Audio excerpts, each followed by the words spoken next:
Hello, I'm Brett Knowles from PM2 Consulting. This YouTube walks you through how to form joint public-private sector partnerships to deliver value for all stakeholders.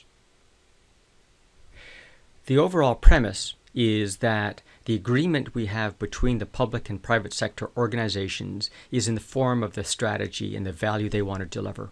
And we should be able to use that to leverage into performance reporting that's appropriate for all internal and external stakeholders. It's all about translating the strategy into action. The case study I'm going to share with you is based on many clients we've done in this sector, which include land ambulance services, toll roads, and driving testing centers as examples. Now, there are three major phases we need to do. First, capture that strategy that's typically in the contract and agreements. Link that to the activities that are done, whether they're done by the private or public sector, the processes and projects in which they work to create value. And then finally, how do we monitor that? So in most situations, a lot of work has already been done between the contract itself, strategic documents, specific strategies, mission, vision, values, and in many cases down to specific measures. And the idea is that we're not starting with a blank page. We have to leverage off those agreements. And if we can do so, we immediately get the buy-in from those individuals involved. Secondly, as we progress, we know that we're going to need to extend beyond those existing agreements, but it's that foundation that we move forward from. And lastly, today's conversation is about how we build that framework, how we monitor it, and how we prioritize actions. So it's a total management system, not just a management tool. So let's talk about capturing strategy. This can be done in many frameworks. We typically use a strategy map, which describes strategy through four perspectives. What are our financial objectives? What do we need to do to satisfy our customers and stakeholders in order for them to pay us and achieve those financial gains? What are the internal business processes we need to fulfill those customer requirements so they'll pay us? And then finally, what are the enablers, what we used to call learning and growth, the competencies, culture, and enabling structures to create success? So we should be able to go back to those source documents, things like mission statements, and extract the key elements we need and have been already defined about success. So in this case, we can begin to see that we have specific needs about engaging people and making them proud to work in this environment. Understanding how we can transition smoothly from this public to public-private sector situation. How we can consistently reduce wait times for our services. Making sure that we don't compromise on quality or the business health. And making sure that reinvent the overall process. There's also objectives about leveraging technology towards our success and more embellishment about people. Finally, in this document, we understand there's something about earning our customers' admiration. There's also more details in this example about, for example, the specific customer strategy, which talks about making sure that we tirelessly meet customers' needs, that our overall processes just work, and finally that we end up with something that's slicker than before. Now there's a couple of objectives that we're missing from these agreements, specifically investing in growing our people and maximizing shareholder value. The next step is to show the cause and effect relationship. So to maximize shareholder value, there's two things that we need to do. First, we need to make sure that we earn our customers' admiration, and secondly, that we're slicker than before. How do we earn our customers' admiration? Well, we need to tirelessly meet customer needs, make sure it works, and be slicker than before, and so forth. So we can begin to build the cause and effect relationship between these objectives. And this is important because this explains to people in the organization why they're doing specific activities. This is called a strategy map.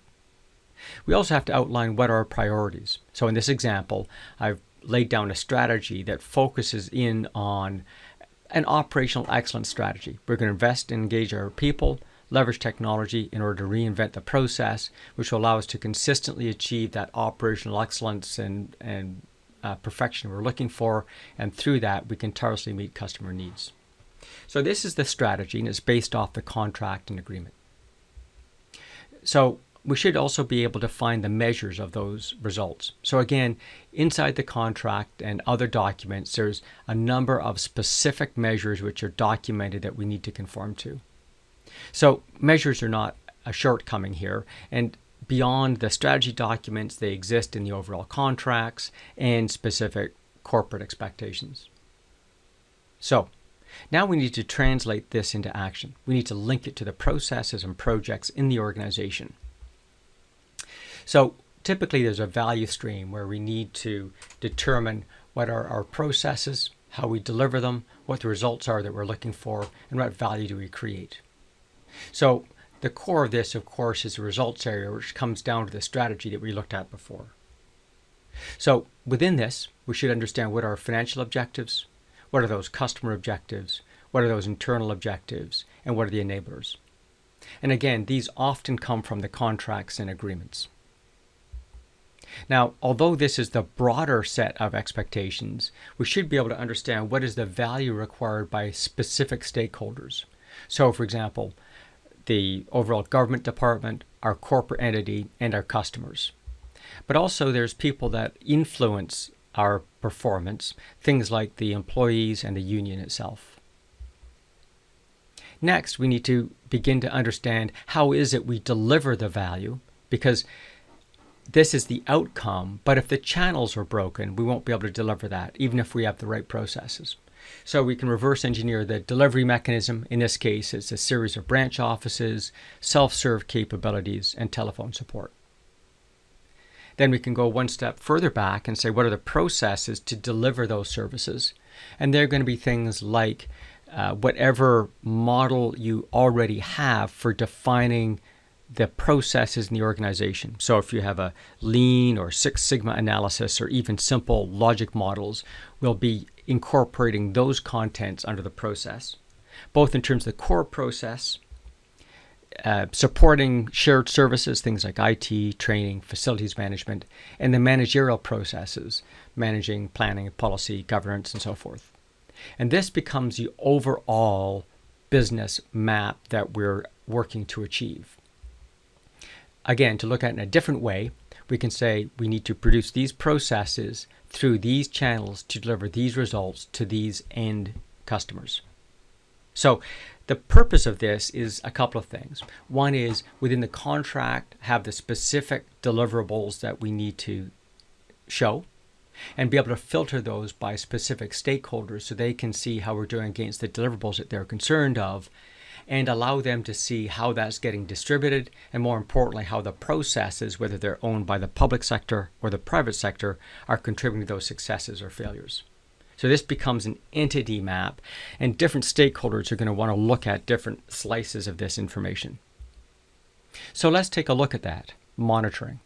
So what we should be able to do, and here's the model in a little bit more complex framework. I've added in inputs, specific services that we are going to deliver, as well as some detail about customers. And we should be able to make these different measures turn color based on performing. Green, we're meeting target; yellow, slightly behind; red, significantly behind. Gray would mean we do need to begin measuring this, but it's inappropriate, or we don't have the data right now. In some cases, those particular elements are not germane to that particular stakeholder view. And so we should now be able to build a simple dashboard where if we understand and see problem areas, we can drill into the data to understand what measures are causing that. We should be able to also do a cause and effect, understand what are the processes which are causing the problem, understand how those processes are manifesting the problem by distribution center, and then understand how it's impacting other result areas. Then finally, who are the customers that are impacted by those specific performance observations? Now, we need to slice this and prepare it for different users, and we might be taking a look at it through an organization chart, a region, through specific SLAs, the processes that we looked at before, or even risk-based frameworks. So the idea is we can filter this data by distribution center, by region, by process, by stakeholder, or most importantly, through the service level agreements and contracts. So this way we end up with one view of the truth, which multiple viewers can look at to see their specific areas of interest and understand how that fits into the overall system.